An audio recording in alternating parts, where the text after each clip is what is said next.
புத்திசாலி எந்திரங்களான நாங்கள் ஒரு காலத்தில் அமைதியாக வாழ்ந்து வந்தோம். ஆனால் அதன் பிறகு யுத்தம் வந்தது. ஆட்டோபாட்ஸ் விடுதலைக்காக போராடினார்கள். டிசெப்டிகான்ஸ் அதிகாரத்தால் அழிவை ஏற்படுத்தினார்கள். பலத்திலும் எண்ணிக்கையிலும் குறைவாக இருந்ததால் எங்கள் தோல்வி தொலை தூரத்தில் இல்லை.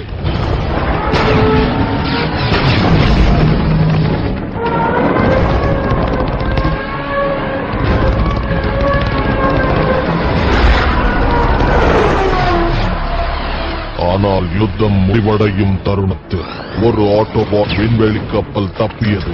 எங்கள் கிரகத்தின் விதியை விடுவிக்கும் விட்டாக அந்த கப்பலில் ரகசிய பொருள் ஒன்று இருந்தது.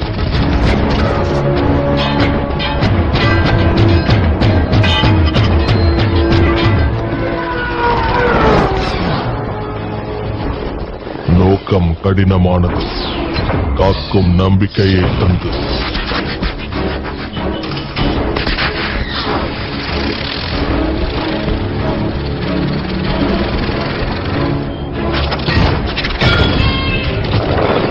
காற்றாய் கரைந்து போனது.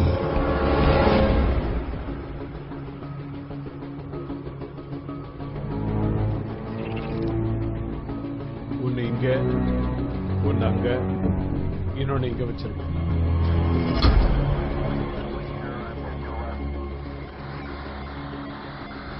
என்ன கிடைச்சிருக்கு?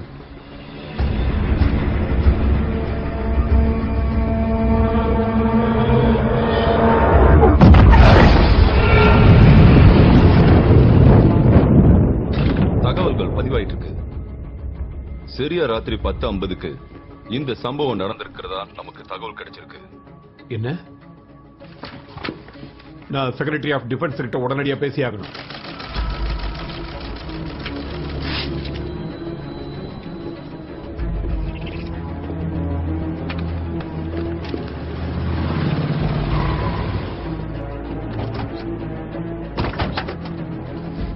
மிஸ்டர் மேக் நெமேரா, பிரசிடென்ட் உங்களுக்காக காத்துட்டு இருக்காரு.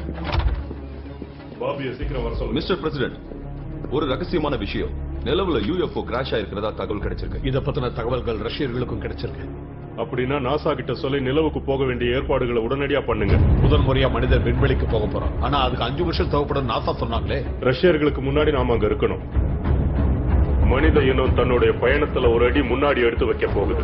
ஒவ்வொரு குடிமகனும் இன்னைக்கு நிலவுக்கு போக போற அந்த பெரிய மனிதர்கள் பத்திரமா திரும்பி வரணுங்கிறதுக்காக பிரார்த்தனை பண்ணணும். புறப்படுறதுக்கான கவுண்ட் டவுன் ஆரம்பிக்குது. 5, 4, 3, 2, 1. எல்லா இன்ஜினும் வேலை செய்யுது. எந்த விதமான தடங்களும் இல்லாம விண்வெளிக்கு புறட்டுச்சு. அப்பல்லோ 11 தன்னோட இலக்கை நோக்கி போய்கிட்டு இருக்கு. டவர் கிளியரா இருக்கு. நீல் ஆம்ஸ்ட்ராங் இப்போ உங்களுக்கு இந்த தகவலை கொடுத்துட்டு இருக்காரு. அப்போலோ 11 பறக்க ஆரம்பிச்சிருச்சு. அதுக்கு உறுதுணையா சேட்டன் 5ஐயும் நாங்க அனுப்பி வச்சிருக்கோம். பூமியிலிருந்து சுமார் 2,50,00,000 மைல் தூரத்தில் இருக்கிற நிலவு மனிதர்களோட முதல் வருகைக்காக இப்போ காத்துக்கிட்டு இருக்கு. ஹூஸ்டன்ல இருந்து பேசுறேன். இப்ப நீங்க லேண்ட் பண்ணலாம். ஓவர். நிலவோட மேற்பரப்புல இருந்து 40 அடி உயரத்துல இருக்கோம். இங்க ஒரே போயிட்டு இருக்கு.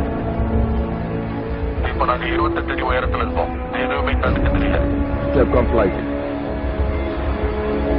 24 அடியில இருக்கும். கொஞ்சம் ரைட்ல போறோம். கீழே இறங்குறோம். 23 அடி. தளம் பதிச்சிட்டோம். இன்ஜின் ஆஃப் பண்றோம். ஹூஸ்டன், கேப்டன் நீல் ஆம்ஸ்ட்ராங் பேசுறேன். ஈகிள் நிலவுல லேண்ட் ஆயிடுச்சு. நீங்க சொன்னது கேட்டது ஈகிள். ரொம்ப சந்தோஷம். சூப்பர். எல்லாருக்கும் உயிர் வந்த மாதிரி இருக்கு. கிட்டத்தட்ட 40 கோடி பேர் வரலாற்று சிறப்புமிக்க இந்த சம்பவத்தை இப்ப நேரடி ஒளிபரப்புல பாத்துக்கிட்டு இருப்பாங்க. சரித்திர குறியீட்டுல இடம்பெற போற இந்த சம்பவத்தை மனிதனோட மாபெரும் சாதனைன்னே சொல்லலாம். நான் இப்ப ஏணிப்படிகள்ல இறங்கிட்டு இருக்கேன். நிலவுல என் காலடி தடத்தை பதிக்க போறேன். இது மனிதனோட முதல் காலடி தடம். இது மனித இனத்தோட மிகப்பெரிய சாதனை. பிரச்சனை எதுவும் இல்லையே? இல்ல சார். கேப்டன் நீல் ஆம்ஸ்ட்ராங் பூமி நேரப்படி சரியா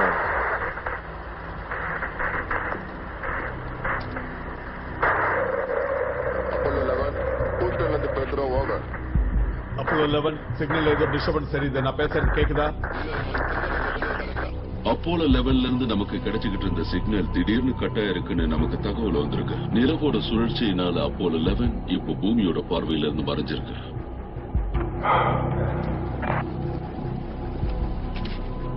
நீல், தொடர்பு துண்டிக்கப்பட்டிருக்கு.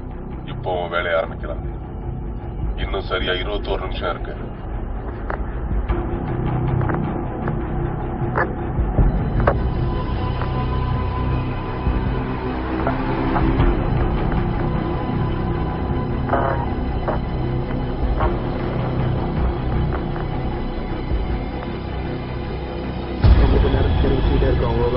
இதோட சரியா 3 நிமிஷம் 45 வினாடிகளா இருக்கு.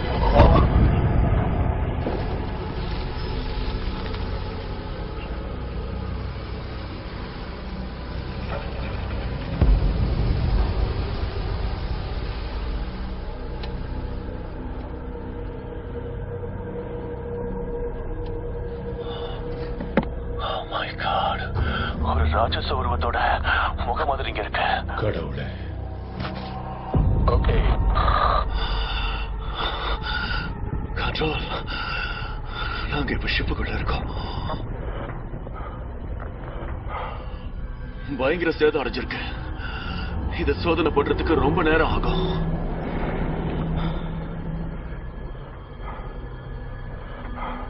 இந்த ஷிப்ல எல்லாமே இறந்து போயிருக்கு ஹூஸ்டன். உயிர் இருக்கிறதுக்கான அறிகுறியே இல்ல. எல்லாம் பிரம்மாண்டமா இருக்கு. கேப்டன், இன்னும் 7 நிமிஷத்துல உங்க ஆக்சிஜன் தீந்துரும். வேற்று கிரகவாசிகள் இருக்கிறது உண்மைதானா? உண்மைதான், அதுல சந்தேகமே இல்ல. ஓகே, நீங்க பேசலாம் mister president. Hello Neil, hello பர்ஸ். வெள்ளை மலையில் இருக்கிற ஓவல் ரூம்ல இருந்து நான் உங்ககிட்ட தொலைபேசி மூலமா பேசிக்கிட்டு இருக்கேன். வரலாற்று சிறப்புமிக்க இந்த உரையாடலை ஒவ்வொரு மனுஷனும் தன் வாழ்நாள் முழுக்க ஞாபகம் வச்சுட்டு இருப்பான்.